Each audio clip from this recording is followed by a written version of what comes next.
And our daughter, she was like 1, 2. And she would come running up to us after we'd let her play on a playground, and she'd be just like with the big grin, and she'd be holding on to something. Oh, what have you got? And I'd take it out of her hand. It'd be a $50 note. And she would just find them all over the place. And so all of these miracles, even though we weren't Christians at the time, all of these things were falling into place that kept us tantalized. Like, what is this thing? Why can't we know more about it? Why haven't we found out more? But it's clearly doing something around. It's clearly working its path around us. And so I was getting quite frustrated again, because this had been now going on for several years. How many years? 8 years? No, that wasn't 8. Not when we went 7, to. No, 6, when I started my fast. A long time. 6 years? Yeah, about 6 years. We've been doing this for about 6 years, 33 countries. And you might wonder, how do you go somewhere? How do you travel overseas with no money? Miracles. Honestly, unbelievable things. People just suddenly calling up and saying, hey, would you come over here and do something, help at a seminar for us out of the blue? Okay, yeah, if you pay our ticket. And then then we spend the next 5-6 months in Africa, and again, living on the road, again, with no money, again, just seeing what unfolded, and just allowing, as we said, allowing the universe to unfold. And it was really exhilarating. But it got to the point where I was getting very frustrated. How are we going for time? I don't want to go over. Okay. I was getting really fed up with the lack of spiritual growth. We had gone so far, and we had seen all these miracles, but the hole was still there. I was still clearly... anyone else feel... you don't put your hand up, you don't. But anyone else feel that hole? Anyone else chased the answer to that hole and tried to fill it with... Well, in my case, back in the day, what happens when you get successful is you go with the sex, drugs, and rock and roll. And so I'd done more than my fair share of that kind of hole filling, and that hadn't succeeded. So once I'd gone round all the spiritual traps, and I'd sat for hours under the guru's instruction, and I'd done ridiculously long, intensive seminars and courses and crazy stuff, and waved sage and said spells, and and put crystals in places crystals shouldn't go, and various things, and none of it had really hit the spot. So I was getting angry with the powers that be, shall we call it, because at the time I was still basically an atheist stroke agnostic. And so I decided, right, what's the number one spiritual person I can think of? Well, probably Jesus, right. And what was the thing that he did that was the toughest that got God's attention? 40 days and 40 nights. Right, that's what I'm going to do. So I locked myself in a tiny room, and I was going to go out and do it in the mountains, but I got so desperately sick that I was kind of a bit worried that I was going to die. So I just locked myself in this room, with no music, no books, no media, no TV, no talking, no nothing. And I just drank water for the first 20 days. But the only thing I would do is I would meditate. I'd get up at 6 or 7, and I'd meditate for an hour, then I'd pray for an hour. Then I'd meditate for an hour, then I'd pray for an hour. Then I'd meditate for an hour, then I'd pray for an hour. I'd meditate for an hour, I'd pray for an hour. I'd do that all day till 8 o'clock at night, go to bed, get up, do it all again. So I'd done this for 8 days. Now, if you've ever done 8 days of not eating, that's pretty hard. Who's done 8 days of not eating? 7 days and 9 hours. There we go, 7 days and 9 hours. And now add to that like 14 hours of meditation a day, meditation, prayer, and no stimulus of any kind other than that. And you start to go a little bit like, all the anger comes in. And so I started to get really mad with God. And I started yelling and screaming at God and saying, I've given up my whole blimmin' life looking for you, and this is the best you can do. This is a load of rubbish. I'm so angry. And in that moment, I had, I'm not going to go into all the details because that's a whole nother story, but I had the most intense, I met God. I didn't see God, but I met God. I felt his love in such an intense way, unlike anything I've ever had before, and I just started bawling my eyes out, like so much that I felt like my stomach was going to come out my mouth. Anyone experienced that when they met God? Yeah. And And then a bunch of things happened that were like quite incredible and prophetic. And after that, I said to Bessie, who used to come in and bring me just hot water, I'd pretend it was a cup of tea, and I said, bring me a Bible and a Tao Te Ching. Anyone read a Tao Te Ching? Okay, it's the Taoist Bible, and I used to absolutely love it. It's one of the most profound books you could ever read. So for me, the Bible was like, bring me the Bible. Because I realized that this experience had something to do with the Christian God. And even though when I had it and I was in the middle of it and I was like, oh God, please, does this mean I'm going to be a Christian? And I felt like almost like a cosmic laugh, like, ho, ho, ho, ho. And as if to say, well, it's bigger than that, but so don't worry. Can I ask a quick question? Yeah. What was causing all the resistance towards Christianity? Well, the backstory is that I was brought up in a Christian family that used to drag me to church that would be 3 hours long and bore me to tears. And then I got into science, and no one around me who was a Christian knew anything, could possibly debate a single scientific fact about Christianity. So to me, it was just an absolute load of rubbish. And I'd spent a good deal of my life researching Christianity in order to destroy Christians, like the ones who I grew up with. It was just the bitterness towards what I saw as fakery, hypocrisy, mass hypocrisy. So that's the backstory. So I started reading the Bible and the Tao Te Ching, and a miracle happened. I started loving the Bible. It felt rich and it felt full, and stories that I'd read 1,000 times when I was at Sunday school were just, they suddenly had depth and meaning. And the Tao Te Ching, which to me had felt so full before, seemed shallow and empty and hollow and almost like, someone crying out in a big auditorium and the sound just bouncing around and nothing really hearing it. And it was really, I was shocked. And anyway, so by the end of all of that, we were starting to get a hint that maybe we should look into something that the Christians might do, maybe. I'm going to add 2 little quick things to the end of that story, is that when he finally came out of that room, he just had this otherworldliness in his eyes, and he would just stare at butterflies. And the gratitude was just overwhelming. And there was one moment where he said to me, that time on day 12 when you brought me that hot water with a wave of lemon, and I suddenly remembered he had asked for hot water and asked me to wave a lemon over as if it would just be almost not lemony. And I had totally forgotten to wave the lemon over the water. But he was so grateful because he thought I'd done it and he'd worked it up in his mind, and to him it was just the most beautiful cup of hot water that I realised, oh my gosh, that to him was that moment, right, of just thinking, this is it. But one of the other things was when he told me, do you mind sharing a tiny bit of the vision that you saw of the hole? Oh, okay. Okay, so I don't know what you guys see your voids, or the voids you had as, but I saw mine very strongly as this giant cracked rock, like a deep crevasse with all these millions of fissures and cracks, like so tiny. And I realized that you can't psychology yourself better, because half the things there you don't even know are there. Half the cracks, you don't know how they got there, you don't even see them. So how can you possibly fix them? And as I was in this massively deep prayer trance thing that God was doing with me, I saw from the very, very, very bottom of this bottomless crevasse the rocks coming together like this, and not just meeting with a gap in between, but literally melting back into themselves, all the cracks all the way up, and then at the very, very top it just closed over, and there was not a single crack in what it felt in my soul anymore. And for the first time in 40 years I felt whole. And it was so shocking to me that I thought, wow, I think I've just experienced a miracle, because I spent so many years trying to fill that hole, or cover it up at least so it didn't hurt. And, I'd done everything I could possibly think of. And in 5 seconds, God had healed it. And so I thought, well, this is obviously not going to last. Tomorrow it'll be gone. No, tomorrow it's still there. Next day, still there. Next day, still there. So about 12 days in, I'm like, maybe that really happened.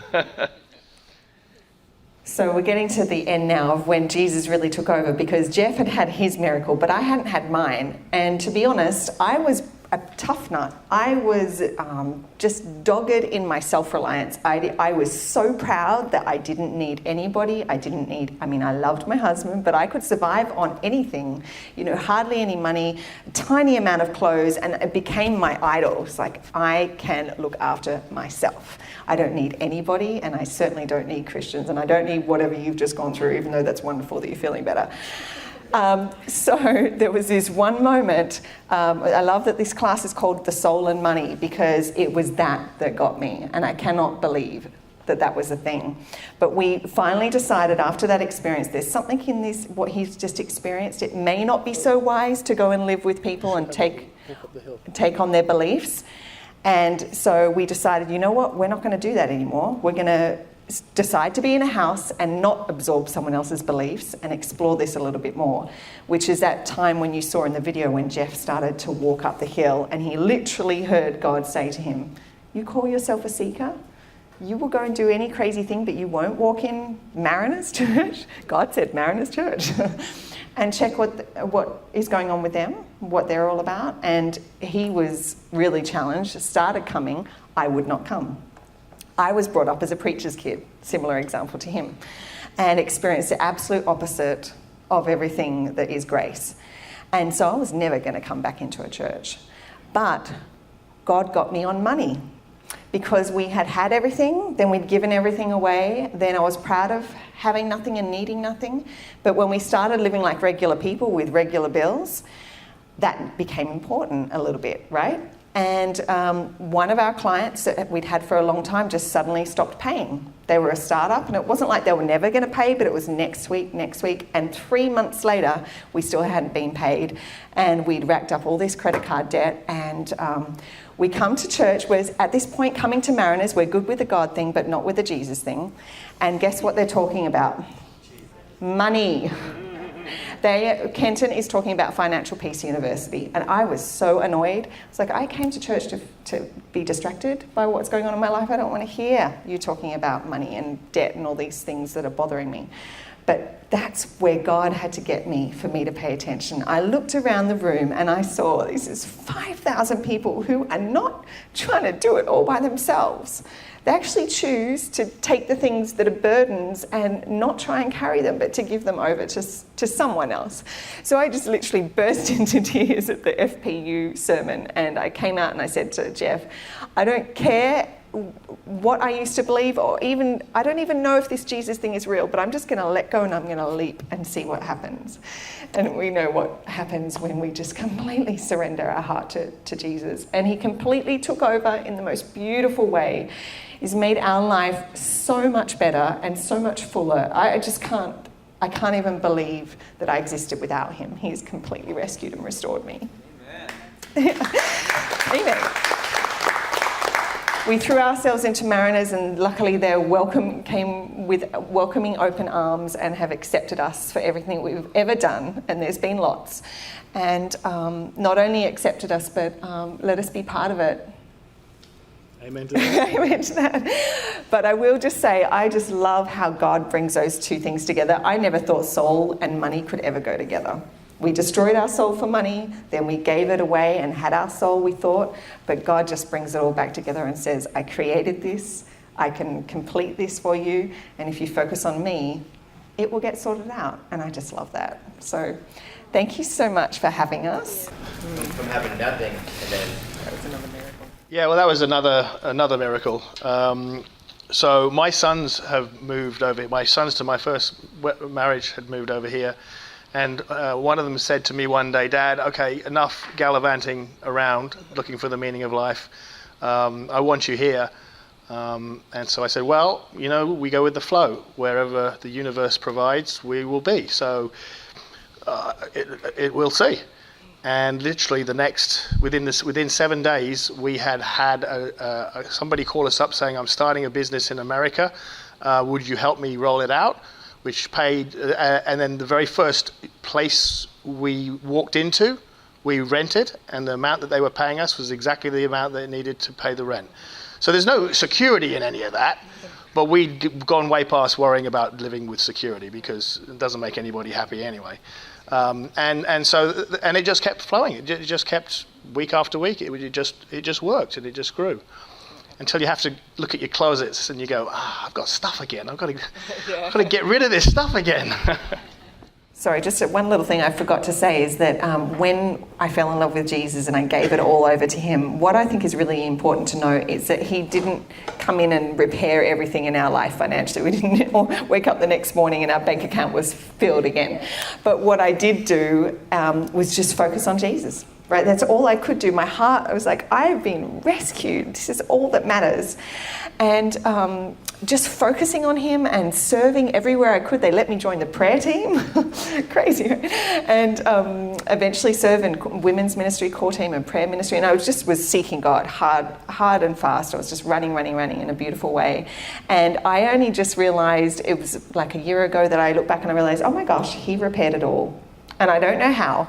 All that debt, I mean, we didn't make any huge amounts of money, and it's not that it will always be that way, but I learnt to just let it go because God's the one who gives us everything and he can give it in many, many different ways.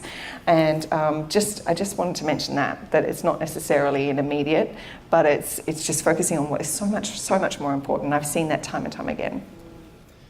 Yeah, and God's got plans for us that often we miss because we're too busy doing our plans. That's one of the things that I really discovered is when you can hold space with God. We have business meetings every Monday with God, so we just sit and pray. Okay, God, you know that we don't have enough for this, so either you help us work it out or we don't have it. That's fine. I don't mind either way. And it's just about letting go of all of your preconceived ideas about how your life should be and what expectations you've got to live up to and what kind of car you should drive. And you know what? God is, since we've taken that way of living, God's blessed us far more than I was ever able to bless us when I was working hard. And we're happy. And that is more than any gift I could ever imagine. True. So true. You find yourself still struggling with the idea of minimalism versus content? Like after you've gone through that journey and now you're back to...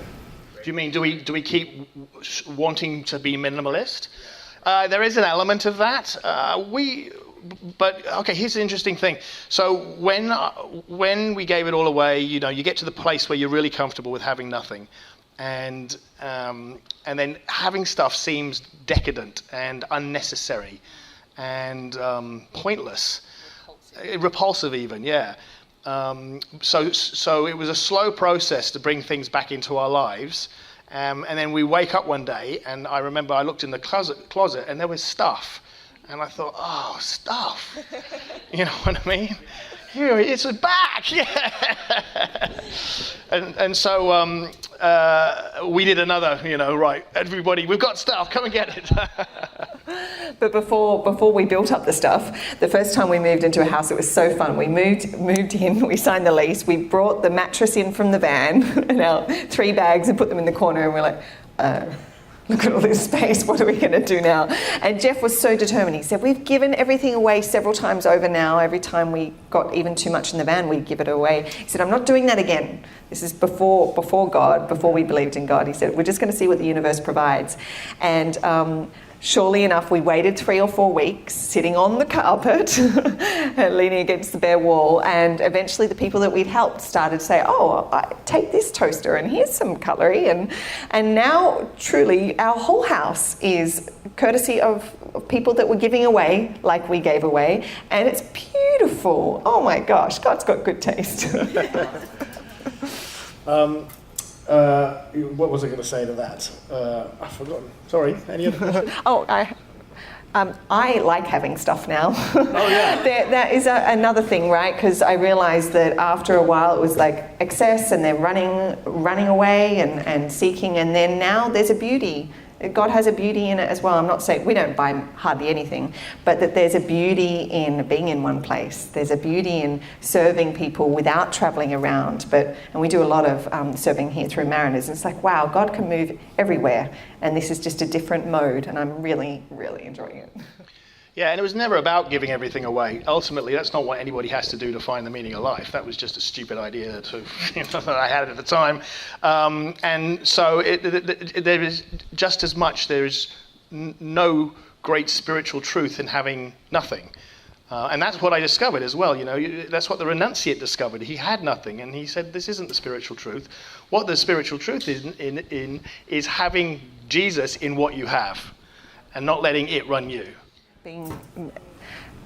As Paul said, the Apostle Paul, that I've learnt the secret to being content in all and every circumstance, and that's what I grab hold of every day. And as we go through everything, as we go through challenges or health crises or money crises, it's just like, yeah, you know what? Where's Jesus in this? And where's my comfort and my stability and my rock in this? Because it's in this, and we've seen people cope with much harder situations. I think that's the thing. When you go to Africa and you see how people live, it's like, wow, we have all got it so easy, even in a van.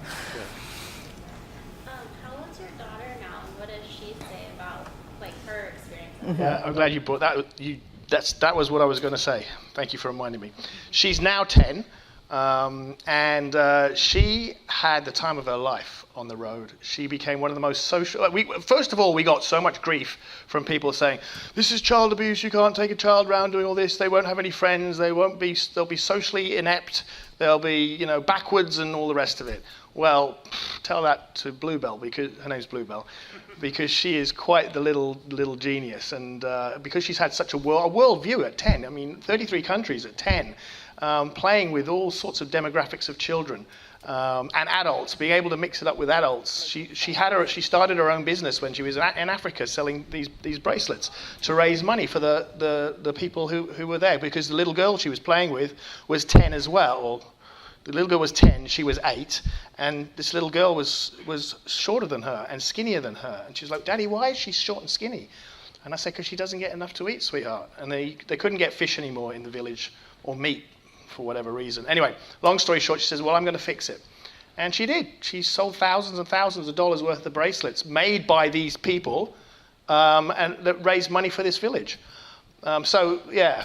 And when it came to things like miracles for her, it was funny because we started off when she started with just one little cuddly toy called Bunny. And her car seat was in the front seat. And by the time we'd gone around for the first year, the whole of the front seat was full of cuddly toys. Because everywhere we'd go, we'd sit in service stations for half a day, gas stations for half a day, because, it would be freezing outside and we'd want to just sit somewhere warm and have a cup of coffee. And we'd end up talking to people, and before you know it, their little kids were like, can I give her this toy? So she had this massive collection of toys. So then she saw the beauty of giving and receiving, and it was it was quite a lesson for her. However, when we moved into our first house, she was so excited. She actually got the walk-in closet, because it was only a small place. The walk-in closet was her bedroom, but she'd never had a bedroom before. She'd always had a car seat, and that was her room. And so she was so excited, she'd go around telling everybody, guess what? I've got a toilet. And I was like, oh my gosh, let's just keep this beauty in her. But now she is 10. She's a worship leader here at Mariners. She was actually in Big Church for Palm Sunday. She was on stage. Yeah, she was leading worship in Big Church last Palm Sunday with the pink dress, and oh my gosh, my heart. She was a Christian before we were, and actually at 5 years old, before we were even open to God, I started filming her. She was talking, pretending she was Captain Hook, and it turned into a sermon.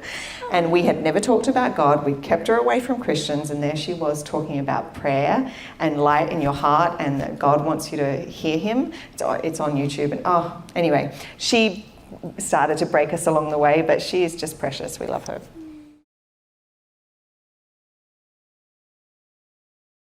Thank you so much. Is there anything you can share with us where people can check things out online or see what you're doing next? Bessie's doing, you can talk about that. I'm leading a prayer and peace bath immersion here at Mariners once a month. It's called Soul Spa, and I have a website called Soul Spa Women. I'm sorry guys, it's just for the women now.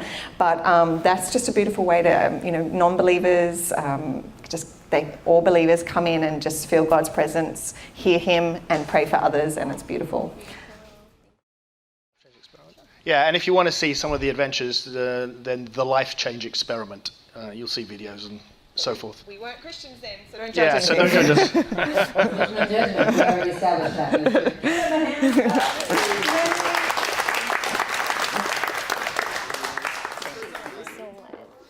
You guys, I have